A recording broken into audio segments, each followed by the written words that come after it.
9. 긍정적이고 생산적인 직장 유지. 이 장의 목적은 긍정적이고 생산적인 직장을 유지하는 방법에 대한 지침을 제공하는 것입니다. 여기에서는 리더로서 긍정의 중요성과 생산성과 성장에 도움이 되는 환경을 조성하는 방법에 대해 논의하겠습니다. 부정적인 상호작용이 발생할 수 있는 상황을 처리하는 방법과 협업 및 포용성을 장려하는 방법을 살펴보겠습니다. 또한 스트레스를 관리하고 신뢰, 존중, 이해의 분위기를 조성하기 위한 도구와 전략에 대해서도 이야기하겠습니다. 이 장에서는 직원과 동료 모두를 위한 긍정적이고 생산적인 작업, 환경을 조성하는 데 필요한 도구와 지식을 제공합니다. 긍정적이고 생산적인 환경이 성공의 필수적인 이유. 긍정적인 직장 환경. 긍정적인 직장 환경을 조성하는 것은 팀의 성공에 필수적입니다. 긍정적인 환경을 조성하는 것이 직원의 사기와 생산성에 큰 영향을 미칠 수 있으므로 중요성을 인식하는 것이 중요합니다. 직장에서의 긍정이란 무엇입니까? 직장에서의 긍정성은 생산적이고 긍정적인 업무 환경을 조성하는 태도, 감정, 참여 수준 및 전망의 조합입니다. 개인과 집단의 성공을 보고 회사의 사명을 믿고 동료들의 지지를 받는 데서 나오는 희망, 기쁨, 열정, 만족감입니다. 긍정적인 직장 환경의 이점. 긍정적인 직장을 갖는 것은 직원뿐만 아니라 회사 전체에도 유익합니다. 이는 직원 사기 및 생산성 향상, 고객 서비스 향상, 충성도 향상, 창의성 및 문제 해결 향상, 이직률 감소로 이어질 수 있습니다. 긍정성을 키우는 전략. 직장에서 긍정적인 태도를 키우는 데 사용할 수 있는 몇 가지 전략이 있습니다. 인정 및 보상. 직원의 노고와 노력을 인정하고 보상하는 것은 직원에게 동기를 부여하고 사기를 높이는 좋은 방법입니다.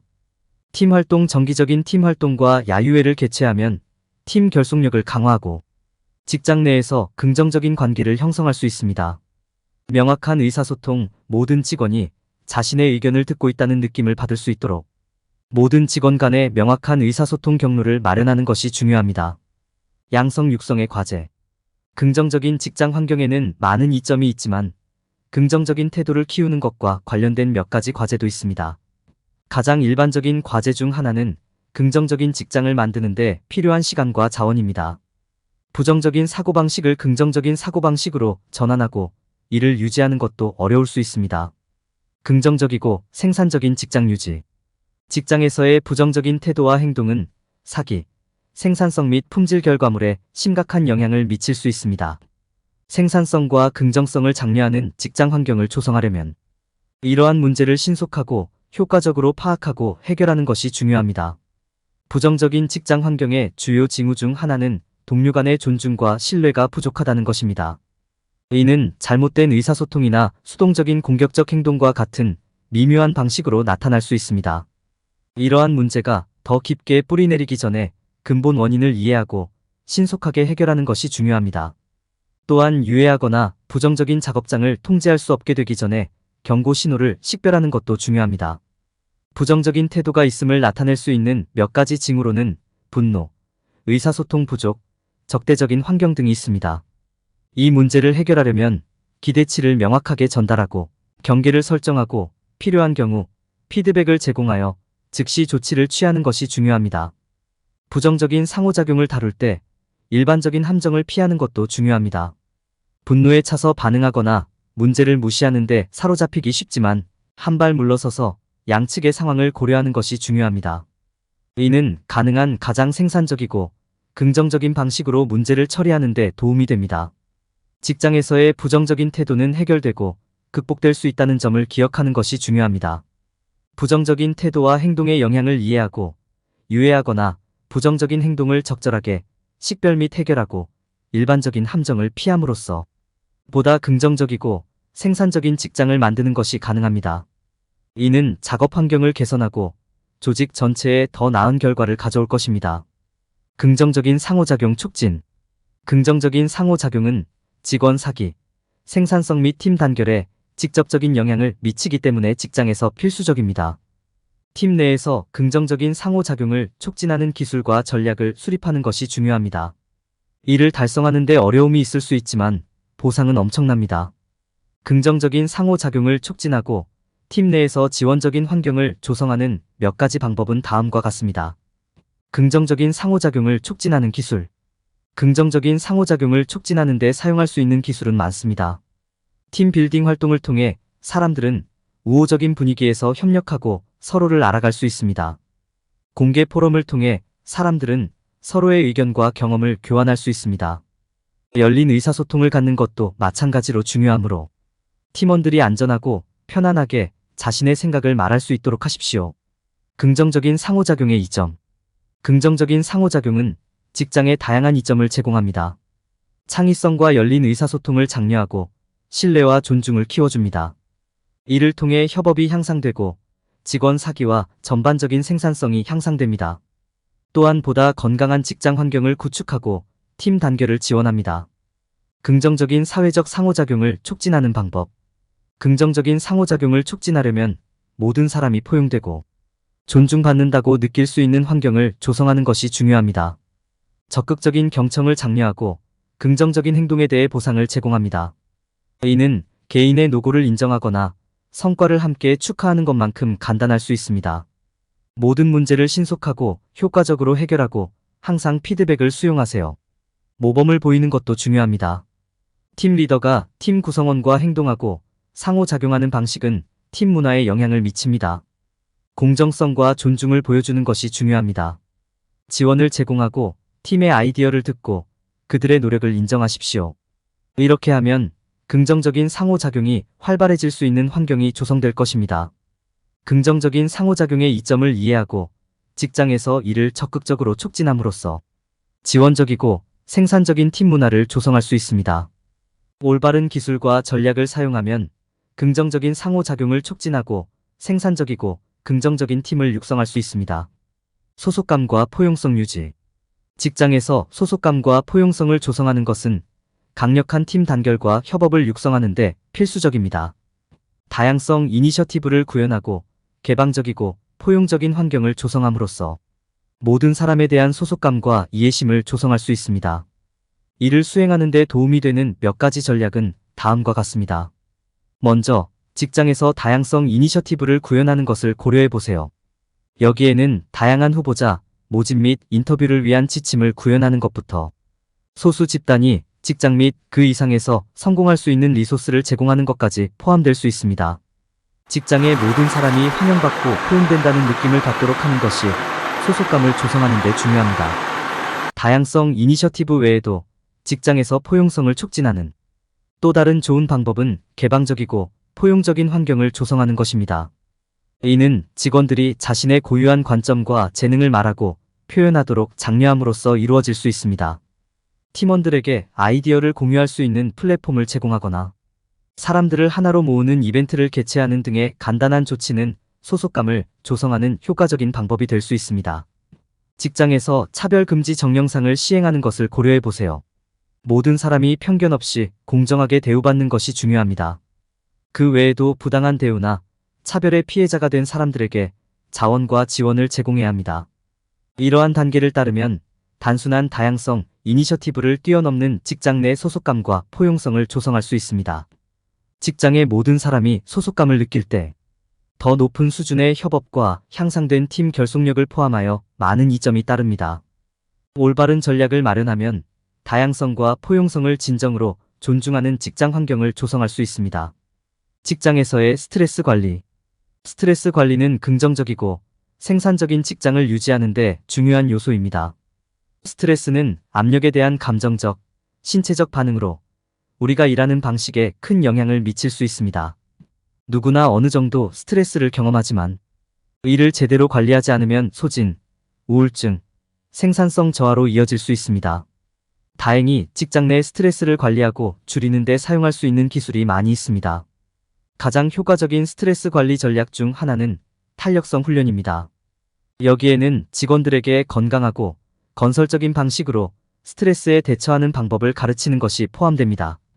탄력성 훈련은 직원들이 일상적인 스트레스 요인에 대처하는 동시에 주요 변화를 관리하는 데 필요한 기술을 개발하는 데 도움이 될 수 있습니다. 또한 요가, 명상, 호흡 운동과 같은 마음챙김 활동을 사용하여 스트레스 수준을 줄일 수 있습니다. 직장 스트레스를 관리하는 다른 효과적인 기술로는 휴식 공간 제공, 정기적인 팀 구축 활동 일정 수립, 개방적이고 지원적인 문화 구축 등이 있습니다. 또한 직원들에게 유연한 업무 방식을 제공하고 경력 안내 및 개발을 제공하고 작업 부하를 관리하는 것은 모두 스트레스 수준을 관리하는 데 도움이 될 수 있습니다.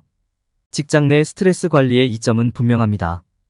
효과적인 스트레스 관리 전략을 통해 긍정적인 업무 환경을 조성하면 피로감이 줄어들고 사기가 향상되며 생산성이 향상되고 결과물의 품질이 높아질 수 있습니다. 게다가 지지받고 가치 있고 포용된다고 느끼는 직원들은 조직에 남을 가능성이 더 높습니다. 스트레스 관리는 긍정적이고 생산적인 직장을 유지하는 데 중요한 부분입니다. 긍정의 중요성을 인식하고 긍정적인 상호작용을 촉진하는 효과적인 전략을 갖고 포용성을 수용하고 스트레스 관리에 도움이 되는 도구를 개발함으로써 고용주는 직원이 최고의 잠재력을 발휘할 수 있는 작업 환경을 조성할 수 있습니다. 신뢰와 존중은 성공적인 직장의 필수적인 두 가지 핵심 가치입니다.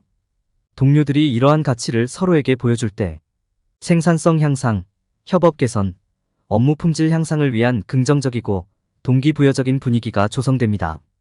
신뢰는 개인이나 팀이 수용된 행동 규범에 따라 직장의 최선의 이익을 위해 행동할 것이라는 믿음으로 정의됩니다.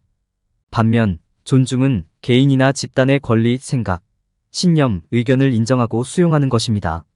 모든 사람이 안전하고 인정받고 가치 있다고 느끼는 환경을 조성하려면 동료 간의 신뢰와 존중을 구축하는 것이 필수적입니다. 의사소통은 동료 간의 신뢰와 존중을 구축하는 데 핵심입니다. 개방적이고 정직한 의사소통은 건설적인 대화를 가능하게 하고 협력 정신을 장려합니다. 적극적인 경청 기술을 사용함으로써 동료들은 서로의 필요와 감정을 더 잘 이해할 수 있습니다. 건설적인 피드백을 주고받는 것도 신뢰와 존중을 쌓는 좋은 방법입니다. 정중하고 적절한 방식으로 피드백이 제공되면 동료가 개선 영역을 식별하고 성장하며 향후 성공을 위해 충분한 정보를 바탕으로 결정을 내리는 데 도움이 될 수 있습니다. 안전한 환경을 조성하는 것도 신뢰와 존중의 중요한 요소입니다. 동료들은 직장에서 안전함을 느낄 수 있어야 하며 자신의 의견을 편안하게 말할 수 있어야 합니다. 이는 다양한 관점의 표현을 장려하고 차별금지 정령상을 개발하고 도움이 필요할 수 있는 직원에게 자원을 제공함으로써 이루어질 수 있습니다. 서로의 관점을 이해하고 필요한 경우 기꺼이 타협하십시오. 이는 협력과 신뢰를 장려하는 데 도움이 될 것입니다. 성공을 축하하고 개인과 팀의 노력을 인정하세요. 성공을 축하하면 팀 결속력이 강화되고 개방적이고 긍정적인 환경이 조성될 수 있습니다. 이는 동료 간의 신뢰와 존중을 구축하기 위한 몇 가지 팁일 뿐입니다. 열린 의사소통, 건설적인 피드백, 안전 및 성공에 중점을 둠으로써 동료들은 모두를 위한 보다 긍정적이고 생산적인 환경을 조성할 수 있습니다. 결론. 이 장에서는 긍정적이고 생산적인 직장을 만들고 유지하는 방법에 중점을 두었습니다. 직장에서 긍정과 부정의 영향을 인식하는 것의 중요성과 신뢰와 존중의 환경을 조성하는 방법에 대해 논의했습니다. 또한 이 장에서는 긍정적인 상호작용을 촉진하고 소속감과 포용성을 장려하고 스트레스 수준을 관리하는 데 도움이 되는 도구를 개발하기 위한 방법을 확립해야 할 필요성을 강조했습니다. 이러한 조치를 취함으로써 조직은 성공과 행복에 도움이 되는 직장을 만들 수 있습니다. 긍정적이고 생산적인 직장을 위한 일반적인 실수 방지. 많은 사람들이 MBTI 시스템이 단지 성격 테스트일 뿐이고 그게 전부라고 잘못 생각하고 있습니다. 그러나 MBTI는 그 이상입니다. 보다 효과적으로 이끌기 위해 자신을 더 잘 이해하도록 돕기 위해 고안된 도구입니다. 리더로서 자기개발과 성장을 위한 강력한 도구입니다. 사람들이 저지르는 흔한 실수 중 하나는 MBTI 시스템이 개인에게만 관련이 있고 팀이나 조직 환경에는 관련이 없다고 생각하는 것입니다. 그러나 이는 사실이 아니다. 실제로 MBTI 시스템은 개인과 팀 모두의 강점과 약점 영역을 식별하는 데 사용될 수 있습니다. 팀의 기능과 각 팀원의 강점과 약점을 이해함으로써 성공적인 팀을 구축할 수 있습니다. 사람들이 저지르는 또 다른 실수는 MBTI 시스템이 올바른 유형의 리더십 스타일을 찾는 것에 관한 것이라고 생각하는 것입니다.